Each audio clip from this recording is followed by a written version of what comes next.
सबसे पहले बात होगी अयोध्या के राम मंदिर चढ़ावा चोरी के, जिसे लेकर पूरे देश में अभी भी चर्चा बरकरार है। विपक्ष सरकार को घेरने में कोई कसर नहीं छोड़ रहा है। हिंदू आस्था से खिलवाड़ का आरोप भी है। राम मंदिर को लेकर आरएसएस लेकिन एक्शन मोड में है। आज से कर्नाटक के बेलगावी में राष्ट्रीय स्वयंसेवक संघ की अखिल भारतीय प्रांत प्रचारक बैठक शुरू हो रही है। 3 दिनों की इस बैठक में राम मंदिर को लेकर चर्चा होगी। 3 दिवसीय बैठक में सरसंघ चालक मोहन भागवत, सरकार्यवाह दत्तात्रेय होसवाले, 6 सह सरकार्यवाह सभी 46 प्रांतों के प्रांत प्रचारक और सह प्रांत प्रचारक भाग ले रहे हैं। राम भक्त अमूमन राम मंदिर और संघ को एक ही सिक्के के 2 पहलू के रूप में देखते हैं। ऐसे में मंदिर के इस चंदा कहना ठीक नहीं होगा। चढ़ावे में हेरा फेरी के आरोपों ने संघ की छवि को नुकसान तो पहुंचाया है।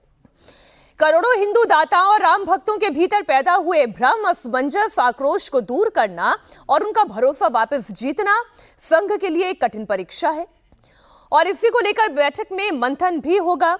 हम इसी पर थोड़ी चर्चा शुरू कर देते हैं, क्योंकि हिंदुओं में अगर विश्वास कायम करना है, ट्रस्ट की अपनी भूमिका है और ट्रस्ट ने उस विश्वास को कैसे कायम किया जाए, इसके लिए काम करना शुरू कर दिया है। 22 तारीख को, इसी महीने की 22 तारीख को अगली बैठक होने जा रही है।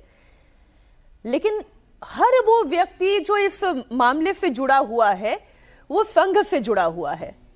बिल्कुल, आज संघ की प्रतिष्ठा की बात है। बिल्कुल, संघ के लिए इस समय सबसे बड़ा मुद्दा यही है। चाहे अब हो सकता है कि ये अखिल भारतीय प्रांत प्रचारकों की बैठक जो हो रही है ये पहले से तय होती है और हर साल ये बैठक होती है। इसका दूसरा एजेंडा होगा, उन एजेंडों पर भी चर्चा होगी, लेकिन सबसे मुख्य मुद्दा अभी अयोध्या में चढ़ावा चोरी का ही है।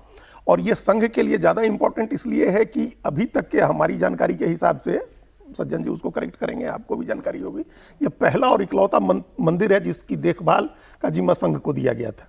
विश्व हिंदू परिषद के पास था जिसका, और ट्रस्ट के महासचिव विश्व हिंदू परिषद के चंपत राय को बनाया गया था। इसके अलावा जो बाकी सारे मंदिर हैं वो अलग कानून से गाइड होते हैं, उस पर हम लोग चर्चा कर चुके हैं। काशी विश्वनाथ मंदिर के लिए उत्तर प्रदेश का एक कानून है, हर मंदिर के लिए, माता वैष्णो देवी के लिए जम्मू कश्मीर का एक कानून है, उस कानून के तहत होता है। सीईओ अपॉइंट होते हैं। यहाँ ट्रस्ट डीड के जरिए एक ट्रस्ट बना और आरएसएस विश्व हिंदू परिषद को जिम्मा दिया गया। और इसमें एक गड़बड़ी हुई है। गड़बड़ी भले नीचे के लोगों ने की है जो पैसा चोरी करते हैं, बड़े लोगों पर यही आरोप है कि उन्होंने अनदेखी की या उनसे वो गलती हुई, उनसे भूल।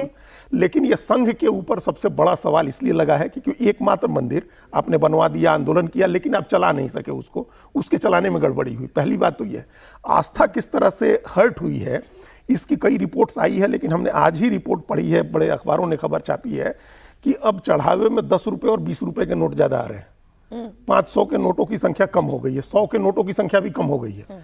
और ये नहीं है कि सिर्फ चढ़ावा कम हो गया, इससे समस्या ये आ रही है कि जो 23-24 लोग गिनती के लिए रखे गए थे उसमें से 8 लोग तो अरेस्ट हो गए, 8 लोग अरेस्ट हो गए और कुछ और लोगों पर संदेह है जिनको नहीं शामिल किया जा रहा। तो टोटल 13-14 लोग गिनती कर रहे हैं और नोट हो गए हैं छोटे।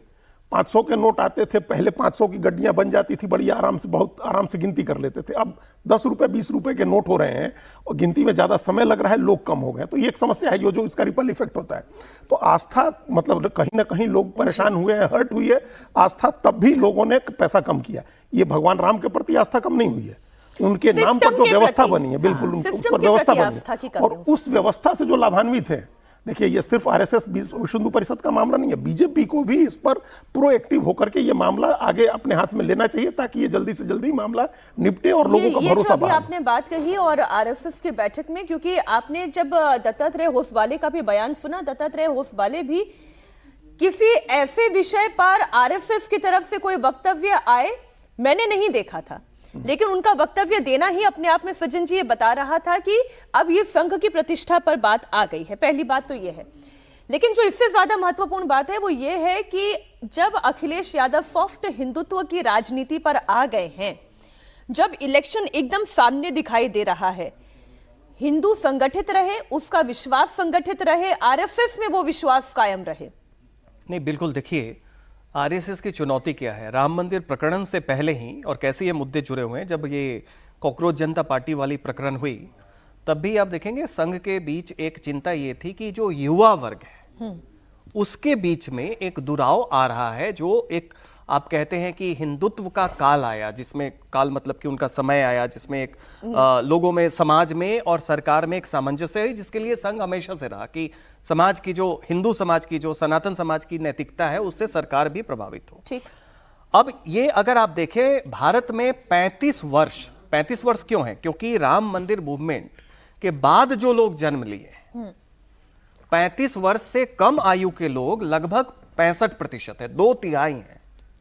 उन्होंने वो राम मंदिर का वो फेज नहीं देखा है कि आप इमोशनल हैं, आप जानते हैं कि चलो ये तो थोड़ी बहुत गड़बड़ी है लेकिन इसका एक इतिहास है। मतलब ये इसे ऐसे कह लें कि जो मेरे पिता या मेरे दादा ने महसूस किया, हो सकता है वो मेरी पीढ़ी ने महसूस नहीं मेरी किया। स्मृति में नहीं है, मैंने बिल्कुल सुना ठीक बात। है, मैंने कहीं पढ़ा है, मुझे बताया गया है, तो वो भावनात्मक जुड़ाव जो उस पीढ़ी की होगी जो उस समय था, देख रहा था, और वो जिनका नहीं है वो भावनात्मक जुड़ाव उस तरीके से, वो जी। 2/3 हैं। और इस प्रकरण के बाद क्या होगा, चूंकि उनमें एक साक्ष्य होने की कमी थी, वो थे नहीं, स्मृति थी, लोगों ने बताया उनको। अब क्या होगा कि इस प्रकरण से एक धारणा बदलेगी। ठीक है। और इस कारण से ये संघ के लिए मुझे लगता है कि 100 वर्ष होने में संघ ने बहुत चुनौती देखी। जब इन पे 3-3 बार बैन लगा, सब कुछ हुआ, इस 21वीं सदी की हो सकती है इनकी ये सबसे बड़ी चुनौती हो, क्योंकि ये लड़ाई धारणा की युवा है। वर्ग की धारणा में आरएसएस की भूमिका वैसे ही चमकती रहे जो हमारी पिछली पीढ़ियों में थी। निश्चित तौर पे